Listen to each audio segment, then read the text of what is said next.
Снимаме ли? Снимаме. И сега, майко, винаги започвам гадно. Ще ви представя супер мощният XP Pro 3500 Micro Tower,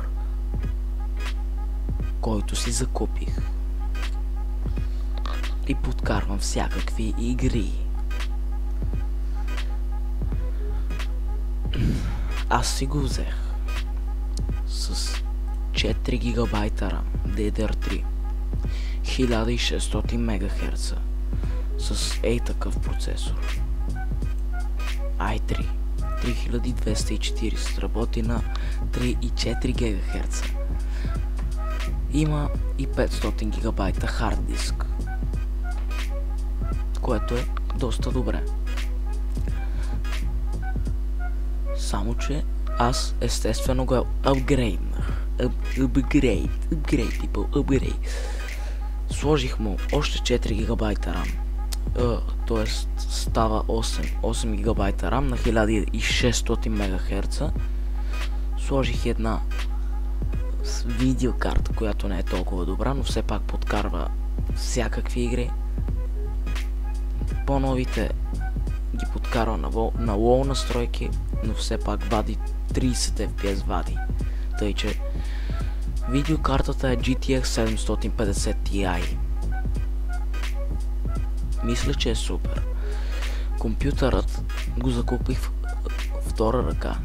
Не съм го закупил 460 лева. Това е супер бюджетното нещо, което направих. Освен това, че преди това ми се беше развалил монитора, също така ми се развали стария компютър, което е доста странно. И видеокартата го закупих 120 лева, 4 ГБ, както казах, GTX 750 Ti. RAM паметта си я взех чисто нова за 40 лева на дата. Не е геймърска, нищо геймърско няма в това. SSD-то си го взех ново, отново. Взех го за 40 лева. Забравих какво е. Знам само, че е 128 гигабайта и работи просто прекрасно. При вас идва с DVD записвачка. Забравих да спомена, че смених кутията. Взех си друга кутия, която е тази. Рейди. Добре, секунда да изляза от... Защо бе? Готово. Бях развалил видеото за секунда. Го бях развалил секунда, намалим музиката, защото не знам дали се чувам. Това е кутията, която си взех. Мисля, че изглежда доста добре. Вижте каква е яка е много. Това е моята кутия. Така изглежда. Аз я взех за 64 лева. Къде си шибаните характери? Слот за 5,25 мм устройство, да. Има два слота. Слот за стандартно 3,5 мм устройство. Има 4 такива слота. Ширината е 210 мм, което мисля, че е страхотно. И това са тук някакви графики на графикът на цената. Какво? Майко, колко е паднала само. Това е кутията. Надявам се видеото да ви е харесало. Момент. Забравих да спомена колко общо ми излезе компютърчето. Сега ще сметнем на гадния калкулатор. Добре.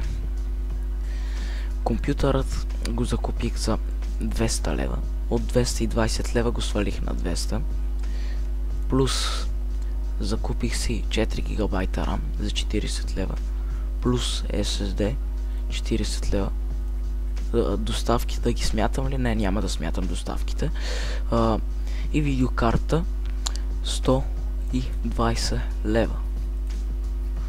И кутията 64 лева.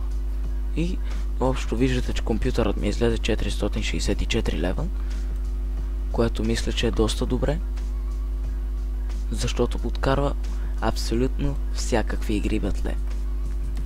Мисля, че е просто супер. Ето ви един бенчмарк. Добре, ето ви видео.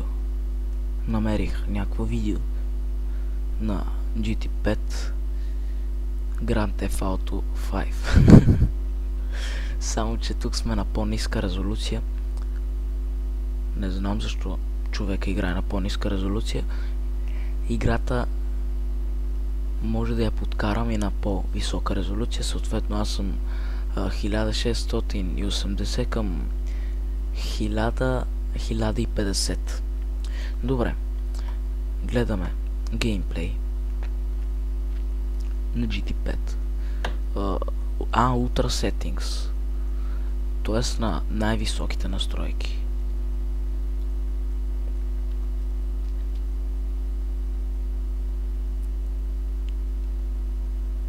Добре.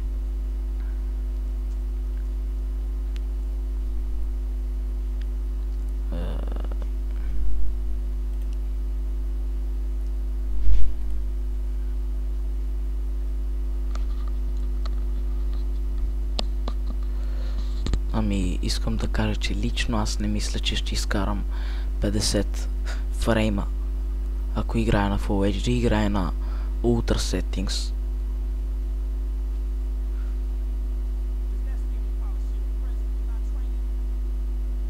В момента играта има и доста апдейти, тъй че на Ultra Settings 40 FPS.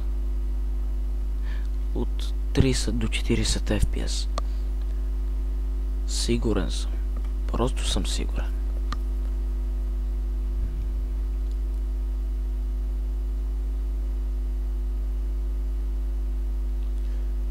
Знаете ли, в момента имам видеа на Mafia 2. След Mafia 2 ще записвам на Grand Theft Auto 5. Т.е. на GT5. Ще направя поредица на GT5, но след 2-3 месеца, предполагам, защото аз я бях изиграл последно преди 1 месец. Превъртвал съм я many times.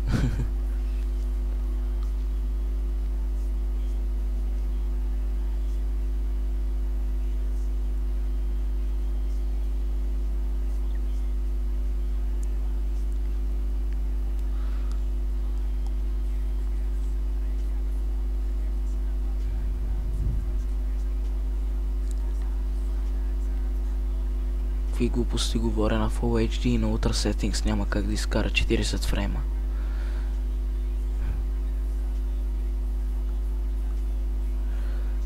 От 25 фрейма до 35 фрейма. От 25 фрейма до 35 фрейма мисля, че ще върви играта по този начин. Аз не бих я играл по този начин, предпочитам да намаля настройките на WoW, на нормал, отколкото да играя по този начин, защото съответно аз играя и онлайн. По принцип все още не съм изтеглил GT5. Утре или други ден мисля, че ще я изтегля, защото тези дурове ми е твърде натоварено, нямам никакво време. С училището постоянно уча. Прекалих, науча постоянно, но все пак уча доста и се опитвам да намеря и време за снимане. Уча до някаква степен.